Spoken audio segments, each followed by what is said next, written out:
Hi, I'm Katie Hobgood from Save the Dunes, and I'm excited to share one of the projects we've been working on to improve pollinator habitat across the Northwest Indiana region.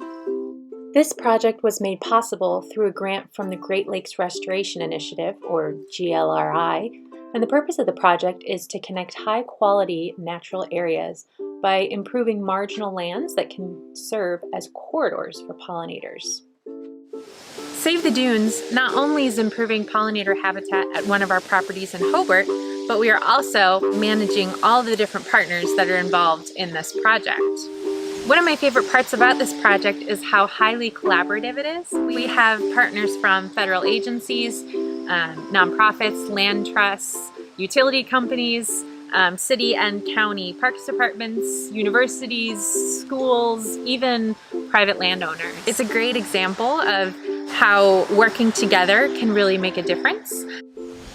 So now we will hear from some of our partners on this project, including the Indiana Dunes National Park, Shirley Hines Land Trust, and NIPSCO, to learn about the work that they've been doing and why it's so important for pollinators in Northwest Indiana. Hi, I'm Desi Robertson. I'm the research coordinator for the Great Lakes Research and Education Center based at Indiana Dunes National Park, and I'm also coordinating a lot of the pollinator projects that we're involved with. The Indiana Dunes National Park has been working to restore habitat for our native pollinators, and we're really excited to work with our partners to continue these efforts outside of the park.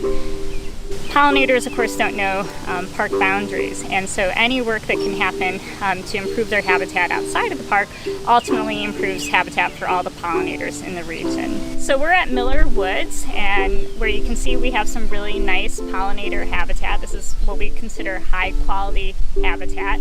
A lot of the work that we're doing with our partners as part of this GLRI restoration project is to improve the quality in the areas that are adjacent to the park or might be providing corridors to connect high quality areas of the park to high quality areas such as this. So some of these corridors, of course, involve our conservation trusts that we're working with, like Save the Dunes and Shirley Hines, and also our rights of way, so working with partners like NIPSCO. Hi, my name's Eric Bird. I'm the Stewardship Director for Shirley Hines Land Trust. So we're out here in Griner Nature Preserve. It's in the heart of the Hobart Nature District.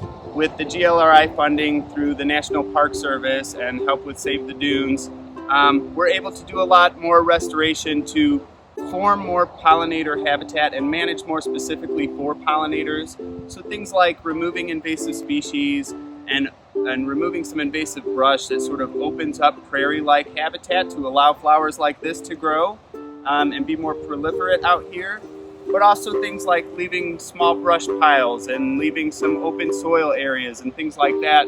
And we're working really hard to do restoration and provide a lot of connectivity for these pollinators to have places to nectar and hibernate and reproduce. So we're very happy to work with our partners on these things, and we're getting a lot of acres restored with that GLRI funding. So this area has a lot of protected land, and it's in a very urban area. So some of our nature preserves are a little bit separated from the others. It's very important to provide more pollinator habitat for connectivity between these nature preserves and allow the smaller things like insects and butterflies to be able to move around and have places to nectar, to hibernate, to make their homes and reproduce. And we've worked a lot with the NIPSCO power utility company that has power lines that run through this area to do restoration and do native plantings that also provide a lot of connectivity between us and then places a little bit north of the Deep River area.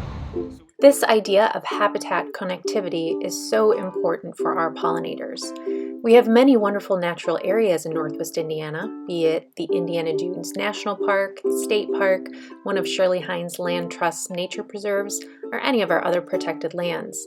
But in between these high-quality habitats, there are homes and development and industry, and this makes traveling from one oasis to the next rather treacherous for our pollinators. Being able to partner with a utility company like NIPSCO, who has these long stretches of land known as rights of way, creates the perfect corridor, a pollinator highway, if you will, and improves connectivity across the Northwest Indiana landscape tremendously. Hello, I'm Steve Barker, NIPSCO Environmental. We're on the Calumet Trail right-of-way today. It's actually owned in fee by NIPSCO, roughly 10 miles long and well over 300 acres in size. And then there's over 400 acres of native plant species. Where we're standing right now, we actually have a license agreement with the National Park Service to do management, allowing for public access on the trail, and then ecological management on the right-of-way itself. So NIPSCO largely operates in Northwest Indiana, where it has several hundred miles of NIPSCO fee-owned right-of-way and several thousand acres of right-of-way in natural area status. And I would like to bring that up only because it provides critical habitat connectivity across the landscape. So when we're trying to protect managed lands, like the Indiana Dunes National Park, is looking at it from a habitat connectivity standpoint and how we can provide compatible vegetation with the national park and other managed lands. So in 2017, NIPSCO restored roughly 20 acres of sand prairie on the Calumet Trail as a part of a construction project, and since then we've been managing it to better promote pollinator habitat and biodiversity.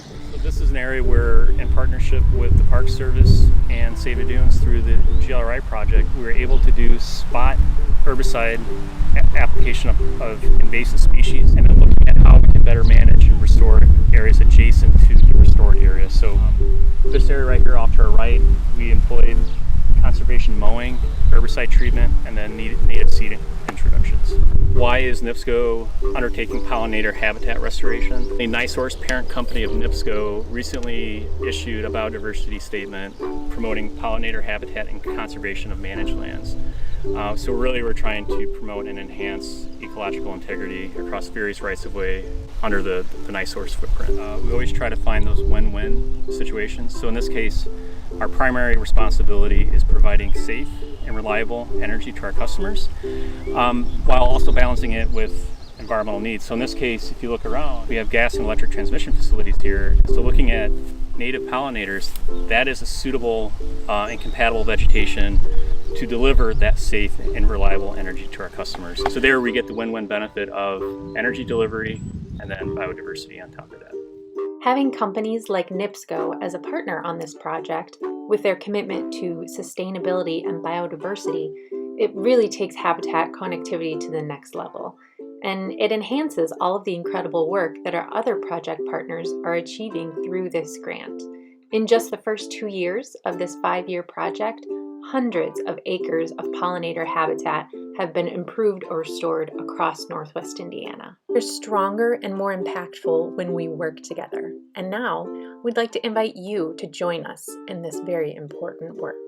Sometimes we think that the National Park, the State Park, the Land Trust, they've got that pollinator conservation work handled, right? But in reality, there's a lot that we could all be doing to help pollinators thrive in Northwest Indiana.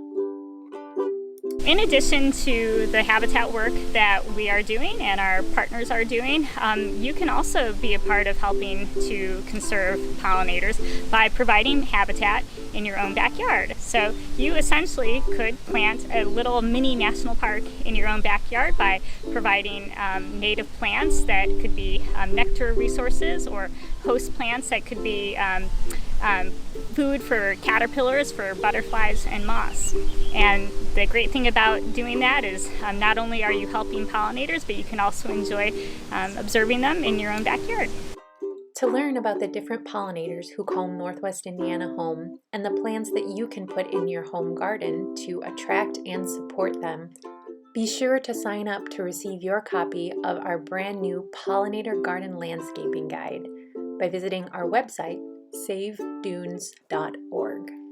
Thank you to all of our fellow collaborators on this project for doing incredible work to improve pollinator habitat across our region. And we are forever grateful to the Great Lakes Restoration Initiative for providing funding to make this work possible.